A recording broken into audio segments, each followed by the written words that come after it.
하나님 말씀은 요한계시록 17장 1절부터 3절까지 보겠습니다. 또 일곱 대접을 가진 일곱 천사 중 하나가 와서 내게 말하여 이르되 이리로 올라오라. 많은 물들 위에 앉은 큰 음녀가 받을 심판을 내게 보이리라. 땅의 왕들도 그녀와 더불어 음행하였고 땅에 사는 자들도 그 음행의 포도주에 취하였다 하고 곧 그가 나를 영으로 데리고 광야로 가니라. 내가 보니 어떤 여자가 붉은 빛 짐승을 탔는데 그 짐승의 몸에 하나님을 모독하는 이름들이 가득하고 일곱 머리들과 열 뿔들이 있으며. 거꾸로 보는 요한계시록 오늘은 17장입니다. 짐승에게 토사구팽당하는 큰 음녀라는 제목으로 말씀을 나누겠습니다.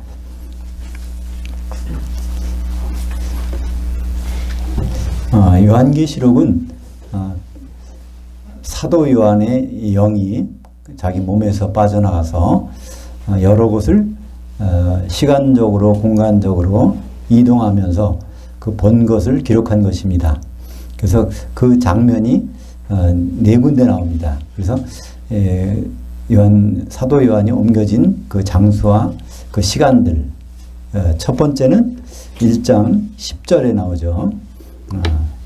거기에 보면 내가 영으로 주의 날에 있었더니 내 뒤에서 나는 나팔 소리와 같은 큰 음성을 들으니. 그래서 영으로 주의 날에 가 있었던 것을 얘기하고 있습니다.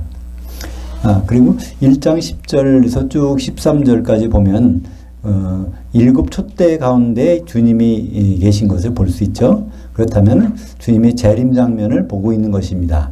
그러니까 시간은 주님의 재림의 날, 그리고 위치는 공간적으로는 공중이라는 것을 알 수 있습니다. 그래서 주님이 그곳에서 보여주신 것들이 쭉 나오고, 그 다음에 장면이 요한계시록 4장 2절 한번 볼까요? 내가 영으로 있었더니 하늘에 보좌를 베풀었고 그 보좌 위에 앉으신 이가 있는데, 근데 이리로 올라오는 소리를 듣고서 그로 올라갑니다. 그것에 하나님의 보좌가 있고 어린 양이 있는 곳이니까 셋째 하늘이죠. 시간적으로 공간적으로 정확한 위치를 알 수 있습니다. 그래서 4장, 5장, 6장, 7장, 8장, 9장, 10장, 11, 12, 13, 14, 15, 16까지 가서 15장, 16장에는 이제 일곱 대접이 준비되고 16장에 일곱 대접이 태양에 쏟아지는 장면이 나오죠. 그 다음에 이제 17장에 들어옵니다. 여기서 오늘 3절에 보니까 어떻게 돼 있죠?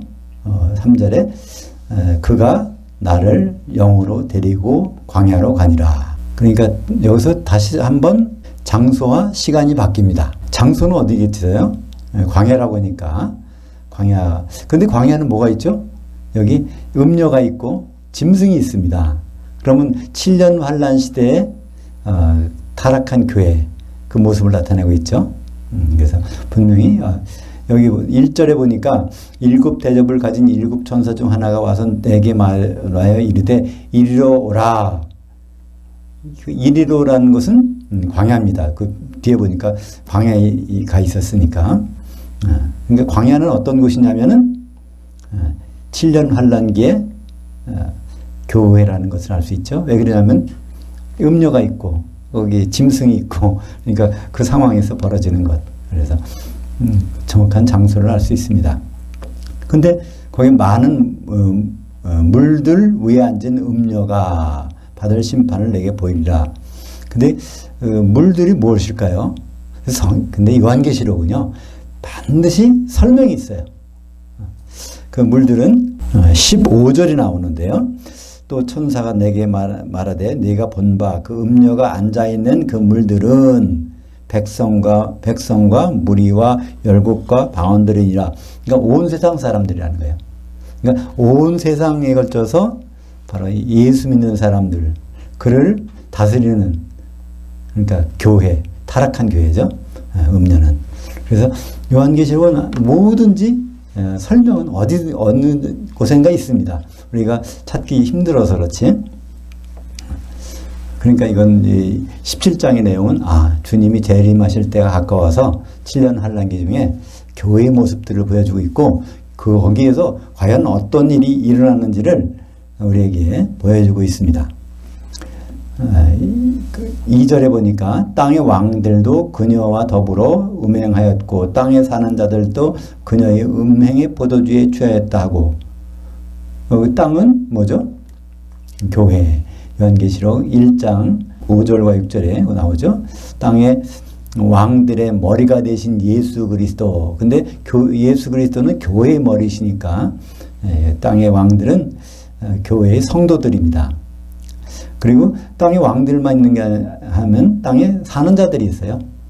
그것은 성도에까지는 이르지 못했지만 교인들이죠. 교회 다니는 사람들. 그들 또 같이 타락했다는 거예요. 그래서 3절에 그가 나를 영으로 데리고 우리말 성경 번역에는 항상 이걸 뭐라고 나왔어요? 성령으로 데리고 다니는 것으로 되어 있습니다. 성령은 우리를 데리고 다니시는 분이 아니에요. 성령은 교회 가운데 좌정하시는 것이에요. 그죠? 그래서 성령이 바깥에 나가서 돌아다니는 분이 아닙니다. 그래서 요한의 영을 광야로 데리고 간 것이죠. 여전히 요한의 몸은 어디 있어요? 반모섬에 있습니다. 그래서 세 번째가 나오고 마지막 네 번째는 요한계시록 21장 10절에 요한계시록 21장은요. 이건 이 하늘과 땅이 없어진 것이에요. 그죠? 하늘과 땅은 언제 없어지죠? 요한계시록 20장 11절에 백보자 심판이 열리는데 그때 이미 없어져 버렸어요. 그러니까 거기에서 그 요한을 데리고 높은 산으로 올라갔다고 그랬어요. 그건 지구상에 있는 어떤 보는 산이 아니에요. 그냥 거기에도 정관사가 없어요. 어떤 큰 산 같은 데로 올라가서 뭘 보여주시냐면 새 예루살렘이 내려오는 걸 보여주시려고. 그러니까 요 시간적으로는 이제 백보자 심판이 끝난 때, 공간적으로는 그 새로운 어떤 그 자리에서 그걸 보여주고 있습니다. 이렇게 네 번의 사도 요한이 크게 시간적으로 공간적으로 이동하는 그것이 요한계시록에 나옵니다. 근데 한결같이 성령에 감동하여 성령으로 이렇게 해놓으니까 우리는 도대체 이해를 못해요. 성령이 그런 분인가를 잘못 인식하게 됩니다. 성령은 어디 가서 만나야 되나 어디 이런 식으로. 근데 4절에 보니까 그 여자는 자줏빛과 붉은빛 옷을 입고 금과 보석과 진주로 꾸미고 손에 금잔을 가졌는데 가증한 물건과 그녀의 음행이 더러운 것들이 가득하더라. 근데 그 여자는 그 교회, 타락한 교회지만 겉모습은요 아주 정통교회가 똑같아요. 심지어는 새 예루살렘과 같습니다. 거의 금과 보석과 진주로 꾸몄으니까 새 예루살렘의 모습이 그거잖아요. 밖에서 보니까 금빛이 나고 그 성 자체는 투명한 보석으로 되어 있고 그 밑에는 12개 문에는 다 진주로 되어 있고 그 밑에는 12기초석으로 되어 있고. 그러니까 우리가 겉으로 보면 모른단 말이죠. 그냥 이게 정통 교회구나, 진짜 교회구나 그런 것처럼 보이지만 그건 하나님 보시기에 음녀라는 것입니다. 그 증거가 3절에 나오죠. 3절에 그가 나를 영으로 데리고 광야로 가니라. 내가 보니 어떤 여자가 붉은빛 짐승을 탔는데 그 짐승의 몸에 하나님을 모독하는 이름들이 가득하고 7머리들과 10뿔들이 있으며. 여기 짐승을 타고 있다고 했어요. 이 짐승이 누구죠? 짐승은 요한계시록 13장에 처음으로 나와요. 바다에서 올라오는 짐승. 그러니까 세상에 다스리는 그 짐승인데 그 짐승을 태우고 있으니까 되게 호강하는 거죠. 짐승이 그냥 개 받들어 모시는 겁니다. 그래서 오늘 제목이 짐승에게 토사구팽당하는 큰 음녀라고 돼 있어요. 왜냐하면 마지막에 가면은 짐승이 그 왕들하고 더불어서 이 음녀를 어떻게 하죠? 먼저 그 16절에 보면 네가 본 바 이 열불과 그 짐승은 그 음녀를 미워하여 망하게 하고 벌거벗게 하고 그녀의 살을 먹고 그녀를 아주 불살리라. 그러니까 완전히 이거는 우리 고사성어가 있죠. 토사구팽. 그 뜻은 다 아시죠? 토끼를 사냥할 때는 개를 부려먹다가 사냥이 끝난 다음에는 이제 팽하는 거. 이것이 우리 세상에서도 어떻게 보면 그런 모습이 보인단 말이에요. 지금도. 그죠? 교회가 정치적으로 이용당하는 거예요. 같이 그러니까 띄워주니까 그냥 교회와 정치가 같이 움직이다가 언젠가는 이제 그 세상 정치에 의해서 그 교회는 이제 토사구팽을 당할 것입니다. 지금 그런 모습들 비슷한 것이 보여지죠. 그러니까 이 여자는 꾸민 거는 정통 교회 같이 꾸몄는데 하나 다른 점이 있어요. 손에 들고 있는 것이 뭐죠? 금잔을 들었다는 거예요. 교회는 손에 들어야 되는 것이 따로 있단 말이에요. 요한 에베소서 6장에 보면 하나님의 전신갑주를 입으라. 그럼 마귀를 대적하기 위해서는 하나님이 전신갑주를 입으라고 하는데 사람들이 그거를 다 한 벌씩 자기한테 해당하는 줄 알아요. 내가 하나님이 전신갑주를 입어야지. 이런 식으로 해갖고 무장을 하려고 그래요. 그거는 한 사람이 할 수 있는 것이 아니고 더구나 하나님의 전신갑주라고 하는 것은 단수예요. 한 벌에 전신갑주를 입으면 그 안에서 안전하다는 거예요. 마귀에 대적할 수 있는. 그것은 막 교회를 얘기합니다. 그죠? 근데 하나님이 전신갑주를 입는 방법이 그 손에 드는 것은 두 가지를 들게 돼 있어요. 에베소서 6장 16절에 곧 모든 것 위에 믿음의 방패를 가지고 이로써 능히 악한 자의 모든 불화살을 소멸하고 구원의 투구와 성령의 검 곧 하나님의 말씀을 가지라. 그러니까 결국 손에 드는 것은 믿음과 하나님의 말씀을 가지라는 거예요. 이때의 말씀은 이제 로고스가 아니라 레마입니다. 그때 하나님이 주신 말씀 그거를. 그러니까 이 믿음과 그 레마 말씀을 갖고 있어야 되는데 이 음녀는 이걸 놓고 뭘 주고 있어요? 물질 만능주의 황금이라고 그러죠. 여기서 금잔을 다지고 있습니다. 그리고 그녀가 하는 짓은 음행이 더러운 것들. 주님 신랑 되실 주님을 생각하는 것이 아니라 그거는 정반대와 다른 신랑 아닌 것을 좋아하는 그 모습이 교회의 마지막 때의 교회 모습입니다. 그러니까 우리는 교회가 이러면 안 되는데 왜 이렇게 타락할까? 자꾸만 이런 생각에 가지시면 안 돼요. 오히려 교회가 잘못되는 모습을 보면서 주님이 계획하신 일이 착착 진행되고 있구나. 오히려 그런 생각을 할 수가 있습니다. 5절에 보니까 그녀의 이마에 이름이 기록되어 있으되 비밀이라 큰 바벨론이라 땅의 큰 음녀들의 가증한 것들의 음녀들과 가증한 것에 어미라였더라. 그러니까 우리 요한계시록은 뭘 봤습니까? 큰 성 바벨론. 여기서는 큰 음녀. 근데 이게 동일이네요. 동일인데 표현만 여기는 이제 크게 음행하는 것을 강조해서 음녀로서 나타나는 것이고 거기서는 큰 성 바벨론은 교만한 것을 강조하기 위해서 이제 큰 성 바벨론으로 나타나는 것이죠. 그러니까 요한계시록 18장 16절에 이 모습을 그대로 보여주고 있어요. 이르되 화이트다 큰 성이여 세마포 옷과 자주 옷과 붉은 옷을 입고 금과 보석과 진주로 꾸민 것인데 그러한 부가 한 시간에 망하였도다. 한 시간은 얼마라고 그랬죠? 7년. 이 한 시간이 7년이라는 결정적인 단서가 이 17장에 나옵니다. 17장 이제 나중에 12절에 나오는데 이 한 시간 호라는 7년 요한계시록에서 7년입니다. 6절을 볼까요? 또 내가 보면 이 여자가 성도들의 피와 예수의 증인들의 피에 취한지라 내가 그 여자를 보고 놀랍게 여기고 크게 놀랍게 여기니 이 여자는 결국은 뭐를 핍박하냐면 성도들 그리고 여기 예수의 증인들이라는 것은 결국은 사도들입니다. 증이라는 단어는요 목격자라는 뜻이거든요 원래. 그러니까 결국 사도 또 사도의 일을 하는 사람들 여기서 나타내고 있죠. 그들을 이제 누가 핍박해요? 성도나 사도는 교회가 핍박한다는 것입니다. 세상 사람들이 핍박하는 것이 아니라 교회가 이런 일을 하고 있는 것을 볼 수 있습니다.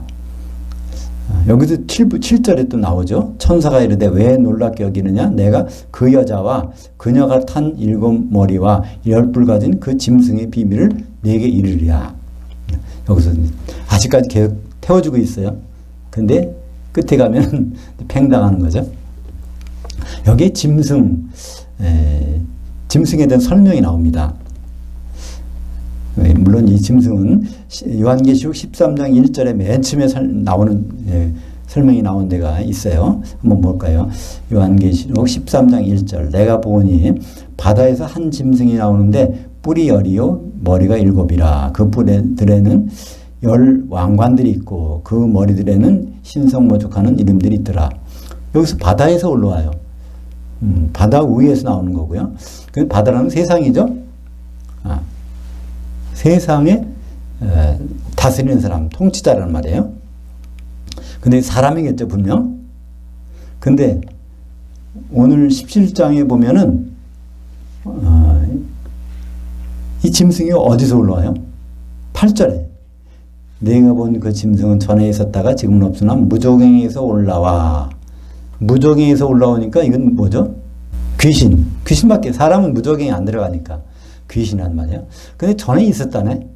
그러니까 어떤 사람 속에서 활동하다가 그 사람 죽으니까 다시 이제 활동하다가 시간이 돼서 무저갱이 들어가 있다가 때가 돼서 다시 나온단 말이에요.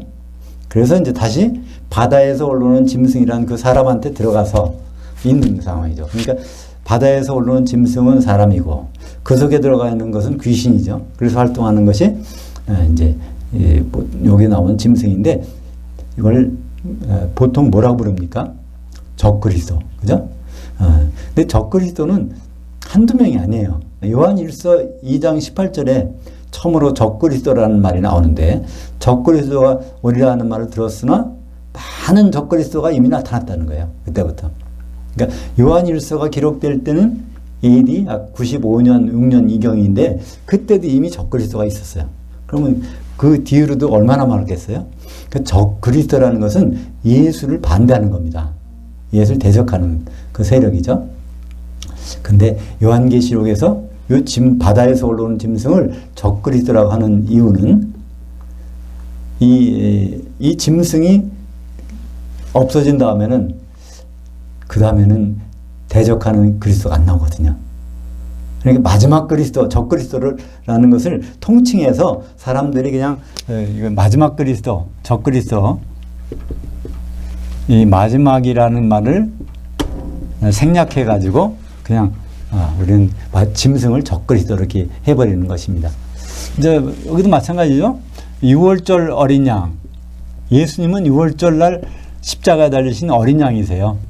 근데 이거를 빼버리고 요한계시록은 항상 어린 양, 그 어린 양 이거로 하는 것처럼 이것은 이제 적그리스도를 마지막 적그리스도를 여기서는 그냥 짐승을 같이 부르고 있습니다. 네, 여기 설명이 나와 있어요. 근데 설명은 뒤에 보고요. 8절에 그 짐승은 전에 있었다가 지금은 없으나 장차 무저갱에서 올라와 멸망으로 들어갈 자니 땅에 사는 자들로서 창세 이후로 그 이름이 생명책에 기록되지 못한 자들이 이전에 있었다가 지금은 없으나 장차 나올 그 짐승을 보고 놀랍게 여기리라. 이건 누구죠? 교회 다니긴 다니는데 생명책 이름이 안 올라갔으니까 거듭나지 않았다는 얘기죠. 한 번도 거듭났다가 지워진 게 아니라 창세 이후로 한 번도 안 올라간 적이 없어. 그러니까 이것은 교회 다니긴 다니는데 거듭나지 않은 사람이라고 볼 수 있죠. 이 사람들도 계속 교회 생활을 하는 모양이에요. 점점 시간이 지날수록. 그러니까 교회에는 모든 많은 사람이 모이는 곳이 되었죠. 근데 이 무저갱에서는 언제 나올까요? 무저갱에서 이 짐승은 전에 있었다가 그다음에 지금은 없지만 장차 나와서 지금 나왔는데 그 나온 시기가 이제 무적행에서 나왔다 보니까 그 무적행에서 나온 시기를 9장 요한계시록 9장이 나와요. 근데 여기 9장 1절에 있네요. 9장 1절부터 3절까지 보겠습니다. 다섯째 천사가 나팔을 불매 하늘에서 땅에 떨어진 별 하나가 있는데 그가 무저갱이 열쇠를 받았더라. 그가 무저갱이 열이 그 구멍에서 큰 화덕의 연기 같은 연기가 올라오매 해와 공기와 그 공기의 연기로 말미암아 어두워지며 또 황충들이 연기 가운데로부터 땅 위에 나오매 그들이 땅에 있는 전갈의 권세 같은 권세를 받았더라. 여기 자세히 설명되어 있어요. 다섯째 천사가 나팔 분다는 것은 넷째 천사가, 그러니까 첫째, 둘째, 셋째, 넷째는 바로 교회 시대에 있는 거였죠. 다섯째 천사 나팔 불면 전 3년 반, 여섯째 천사 나팔 불면 후 3년 반, 일곱째 천사가 나팔 불면 마지막 나팔. 그러니까 일곱 대접이 재앙에 쏟아지고 주님 오실 때를 가리키는 거니까 여기서 전 3년 반에 이제 무적행에서 나오는 거예요. 그 무적행에서 나와. 근데 무적에서 나오는 귀신들이겠죠? 그 중에 하나가 어디로 들어가요? 바로 짐승에 들어가는 거죠. 여기 땅에 떨어진 별, 이건 뭘까요? 사탄이겠죠? 별은 천사인데, 타락한 천사니까. 그러니까 그 사탄에게 열쇠를 줘서 그 무적행에서 나오게 하라고. 우리가 보면 좀 이해가 안 가요. 왜 하나님이 사탄에게 열쇠를 줘가지고 무적행 열어서 귀신들 나와서 성도들이 들어가게 할까? 참 이해가 안 가죠? 근데 오늘 거기에 대한 답이 오늘 17장에 나와요. 힌트가. 이래서 그렇겠구나 하는 말이 나옵니다. 우리가 먼저 그걸 볼까요? 17절 한번 보겠습니다. 이는 하나님이 자기 뜻대로 할 마음을 그들에게 주사 한 뜻을 이루게 하시고 그들의 그 왕국을 그 짐승에게 주게 하시되 하나님의 말씀들이 응하기까지 하심이라. 여기 보면 17절에 하나님이 자기 뜻, 하나님의 뜻을 누구한테 줬어요?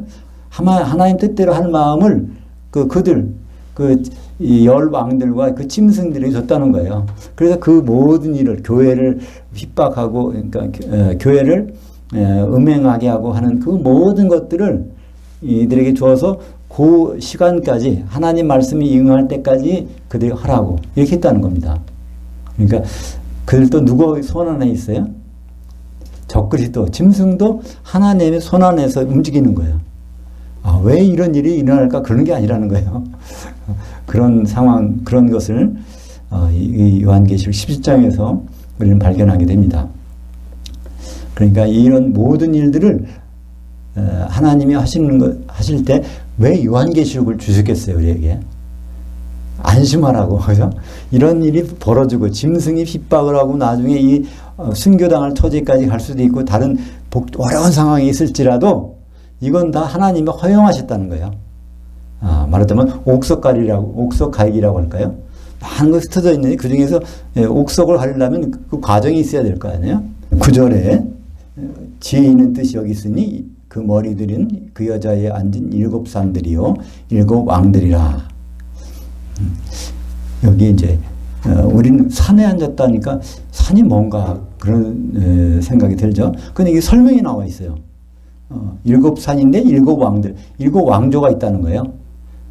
전 세계적으로 7 제국이라고 볼 수 있죠. 제국이 있는데 5은 망하였고 하나는 있고 다른 하나는 아직 이르지 아니하였으니. 그러니까 지금 있는 것은 이때 이 시대는 어떤 시대예요? 로마 시대. 그러니까 로마 시대 이전에 5이 있었다는 거예요. 그리고 앞으로 올 이제 짐승의 나라가 이제 남아 있고. 그러니까 그것을 산으로 표현했고 또 그 7 왕들, 왕조, 제국으로 표현했습니다. 그거를 우리 우주가 천지가 창조되고 첫 번째 제국이 어떤 제국이죠? 그것이 이제 구바벨론이라고 할 수 있는데 그것이 바벨이란 제국이 첫 번째 제국이에요. 성경에 나오는 하나님을 대적하는 첫 번째 제국. 그러니까 구바벨론으로부터 그 뒤에 이제 그 지역을 중심으로 가면은 아수르가 있고 또 다른 각도에서 보면 애굽을 생각할 수 있어요.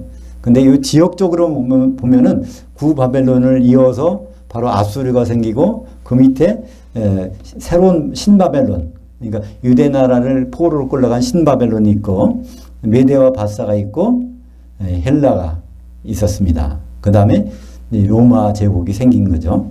그래서 다른 하나 마지막 짐승의 나라는 잠시 동안 머무르리라 이렇게 돼 있어요. 그러니까 전에 있었다가 지금 없어진 짐승, 그것은 고대 바벨론의 그 왕의 몸속에 들어가 있다가 지금은 없어요. 그게 뭐 계속해서 다른 왕들까지 이렇게 넘어갈 수도 있어요. 그 귀신 활동하니까 이 사람은 이 왕이 죽으면 아수르 왕이 갈 수도 있고 또 바벨론 왕이 갈 수도 있고 계속 그 귀신들이 활동하는데 아예 무적행에 지금은 들어가 버렸다는 거예요. 그러다가 이제 다시 나와서 요한계시록 9장 1절에 보면 무적행에서 올라오잖아요. 근데 거기서 귀신이 나왔다는 얘기는 없어요. 연기가 나왔다고 그랬지. 근데 연기가 뭘까요? 연기는 요한이 눈으로 본 것이고 무적에서 나오는 것은 귀신이니까 귀신이 연기로 기록되어 있는 거죠. 창세기 10장 6절부터 9절까지 한번 보겠습니다. 함의 아들은 구스와 미스라임과 붓과 가나안이요 구스가 또 니므롯을 낳았으니 그는 세상의 첫 용사라. 그가 여호와 앞에서 용감한 사냥꾼이 되었으므로 속담에 이르기를 아문은 여호와 앞에 니므롯같이 용감한 사냥꾼이로다 하더라. 이것은 칭찬한 말 같지만은 여기 앞에서란 말은 대적한다는 뜻이 있어요.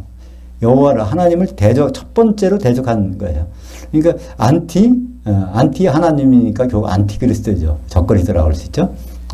그러니까 이 함의 아들 구스의 또 아들인데 이 니므롯은 다시 말하면 구스의 아들이란 말이에요. 구스의 아들이라는 것을 그러니까 히브리 말로 써가지고 이것을 그 숫자로 환산하면 이것이 666이 되는 거예요. 네, 지난번에 우리 따져봤죠? 구스라는 것이 320, 아들이라는 것은 52, 니므롯은 294.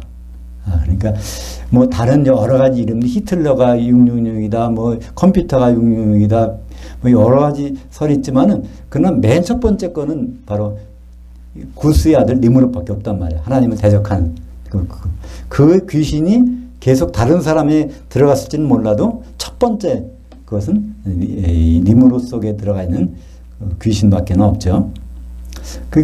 니므롯의 나라가 어떤 나라인지 한번 창세기 10장 10절부터 12절까지 보겠습니다. 그의 나라는 시날 땅 바벨과 에렉과 아갓과 갈락에서 시작되었으며 그가 그 땅에서 아수르로 나아가 니느웨와 르호보딜과 갈라와 및 니느웨와 갈라 사이에 레센을 건설하였으니 이는 큰 성이라. 그러니까 바벨론의 근거지를 하는 큰 성, 이게 바로 큰 성 바벨론이죠. 그러니까 처음에 그 큰 성 바벨론이 마지막 시대 때 큰 성 바벨론이 되고 거기 왕은 똑같은 구스의 아들 니므롯에 들어갔던 같이 들어가 있는 거죠. 그러니까 그 사람 이름의 수가 정확히 나와 있단 말이에요. 요한계시록 13장 18절에 지혜가 여기 있으니 그 청명한 자는 그 짐승의 수를 세어보라.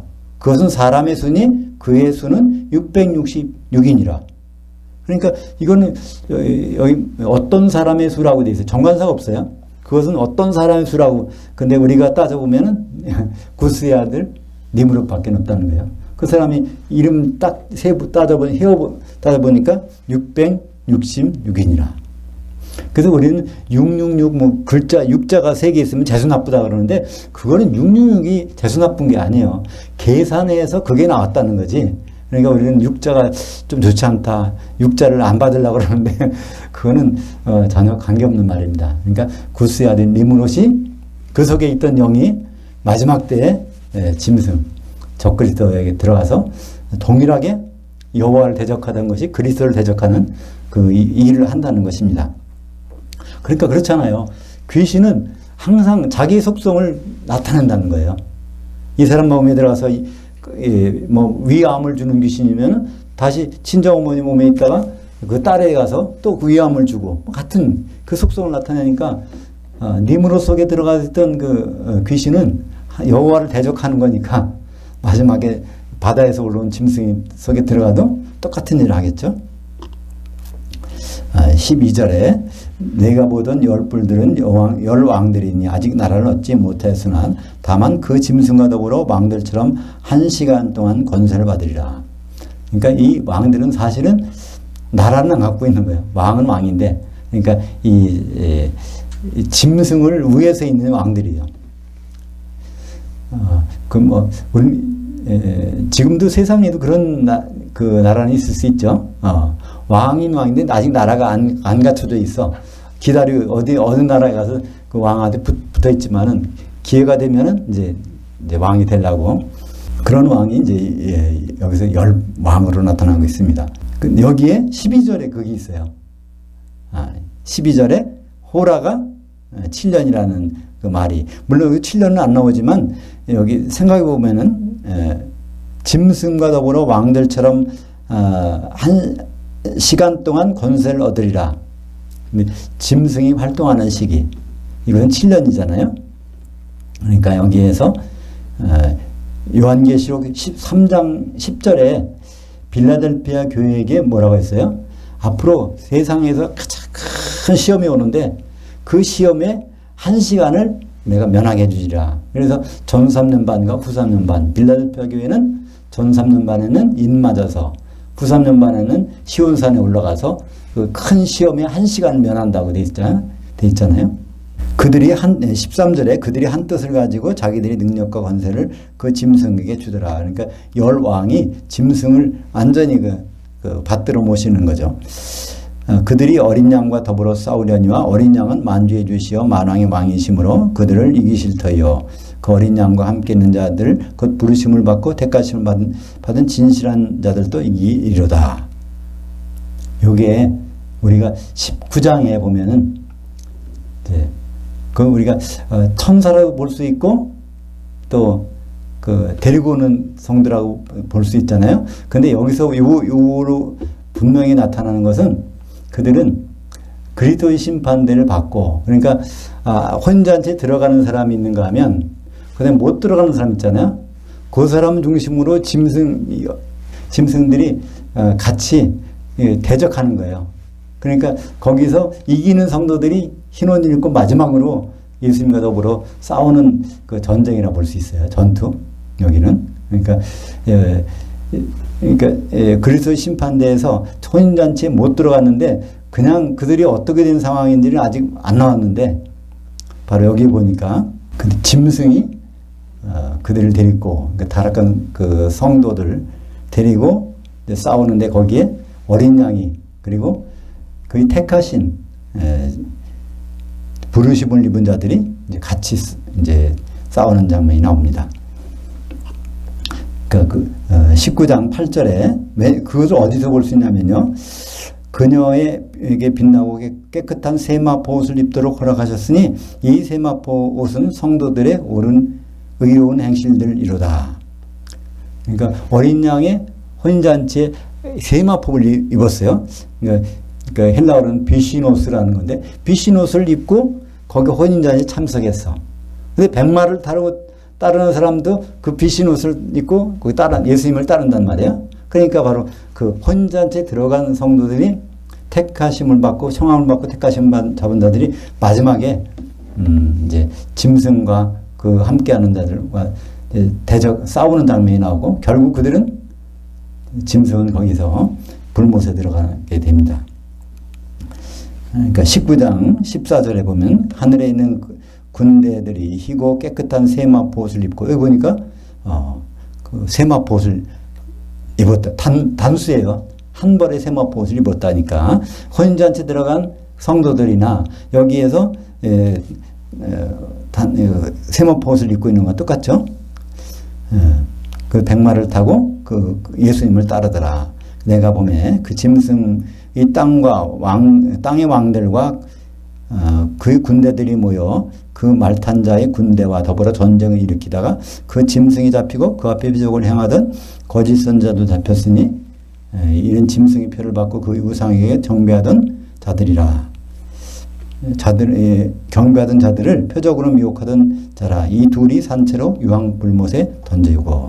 그러니까 우리는 혼인잔치하고서 그냥 천년왕국으로 팍 들어가는 거로만 봤는데, 혼인잔치하고 혼인잔치 못 들어가는 사람들이 여전히 모여서 대적하려고 그러는데 그들을 이제 완전히 처리하는 장면.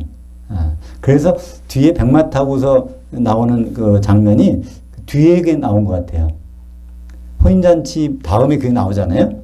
그러니까 원래는 백마 탄 자가 있고 그다음에 혼인잔치가 있고 그다음에 천년왕국이 들어가는 것이 정상인데, 혼인잔치가 막 벌어지고 그다음에 뒤에 백마 탄 자가 뒤에 백마 탄 자를 합쳐가지고 대적해가지고 짐승이 떨어진 장면이 나오잖아요. 그래서 혼인잔치에 들어간 사람끼리는 혼인잔치 하고, 그 혼인잔치 끝난 다음에 문 밖에 서 있는, 밖에 쫓겨난 사람들이 바로 이제 완전히 처리되는 장면. 그러니까 짐승과 그러니까 거짓 선지자와 그 짐승은 불못에, 그리고 그 대적하는 그 성도들은 이제 불 섞인 유리바다에 던져지는 그 모습을 상상할 수 있습니다. 15절에 천사가 내게 말하되 그 음녀가 앉아있는 그 물들은 백성과 무리와 열국과 방언들이니라. 그러니까 여기 방언은 헬라어는 똑같아요. 방언. 고린도전서에 나오는 방언. 글로사. 이건 혓소리라는 건데, 이 방언의 은사라는 걸 때 그 방언이 나온단 말이에요. 그죠? 방언. 그리고 또 방언을 뭐라고 하냐면 디알렉토스. 사도행전에는 두 가지가 다 나와요. 글로스하고 디알렉토스가. 그래서 그러니까 이 사도들이 막 성령 충만한 상태에서 방언을 하니까 그 사람들이 방언으로 알아들었다고 되는데, 원에 보면 사도들이 글로사를 하니까 그 각 사람들은 디알렉토스로 알아들었더라. 그렇게 돼 있어요. 사도들이 막 이제 외국어로 말하는 게 아니라 사도들은 막 헛소리를 하면서 이렇게 글로사를 했어. 알아듣지 못하는 소리로. 근데 각 나라, 16개 나라에서 온 사람들은 각자가 디알렉토스로 들었다는 거예요. 그러니까 리비아에서 온 사람, 그리스에서 온 사람, 그 사람은 다 자기 말을 들었다는 거예요. 그래서 사도행전과 고린도전서 거기에 나오는 글로사는 완전히 사람이 알아들 수 없는 말입니다. 헛소리고. 그런데 그 이후에 요한계시록에서는요, 요 글로사만 나와요. 글로사가 나오는데 이거는 언어라는 뜻이에요. 언어. 각 나라 언어. 왜냐하면 그때는 방언이 없어졌어. 그러니까 날랄랄랄 이런 것이 요한계시록에는 없어졌어요. 있을 필요가 없어. 왜냐하면 계시가 완전히 임했으니까. 그래서 여기 보면 열국과 방언과 무리와 이 모든 것은 온 세상에 있는 사람들, 총망나서 있는 그 그리스도인들을 가리킵니다. 왜냐하면 그들 위에 이 음녀가 앉았으니까 음녀 밑에 있다는 얘기는 교회 생활한다는 얘기잖아요. 그죠? 그러니까 전 세계에 터져 있는 교인들, 그들이 뭐 거듭났건 안 났건 뭐 어떤 관계없이 그들을 다스리는 세상 교회, 세속화된 교회, 그것을 여기서 큰 음녀라고 변호하고 있습니다. 내가 본 바 그 열불과 그 짐승은 음녀를 미워하여 망하게 하고 벌거벗게 하고 그녀의 살을 먹고 불로 그녀를 아주 살으리라. 전혀 딴판이잖아요. 요한계시록 17장 3절, 17장 7절 막 등에 태우고서 업어지고 다니다가 이제 그 일이 끝나니까 7년 지난 다음에는 완전히 팽개치는. 그러니까 하나님한테도 버림받고 짐승한테도 버림받고, 이게 음녀라는 거예요. 그래서 17절에 이 17절에 의미 있는 말이죠. 하나님이 자기의 뜻대로, 하나님이 하나님 뜻대로, 그런 뜻이에요. 하나님 뜻대로 할 마음을 그들에게, 그들은 열왕과 그 짐승이에요. 짐승에게 한 뜻을 주사, 한 뜻을 이루게 하시고 그들의 나라를 그들의 왕국을 그 짐승에게 주게 하시되 하나님의 말씀들이 응하기까지 하심이라. 18절 마지막 절입니다. 또 내가 본 그 여자는 땅의 왕들을 다스리는 큰 성이더라. 그래서 이제 18장으로 연결됩니다. 이 큰 성 바벨론이 이제 큰 음녀라는 거예요. 그러니까 이 음녀, 큰 음녀의 교회를 그 모습을 읽으면 읽을수록 이게 오늘날의 교회의 모습들과 어쩌면 비슷한 점이 많구나. 그런 것을 우리가 생각하게 됩니다. 그러나 하나님이 왜 이렇게 내버려 두실까? 그 중에서 그런 상황에서도 하나님의 옥석을 가리시겠다는 하나님 뜻으로 우리는 볼 수가 있습니다. 기도하겠습니다.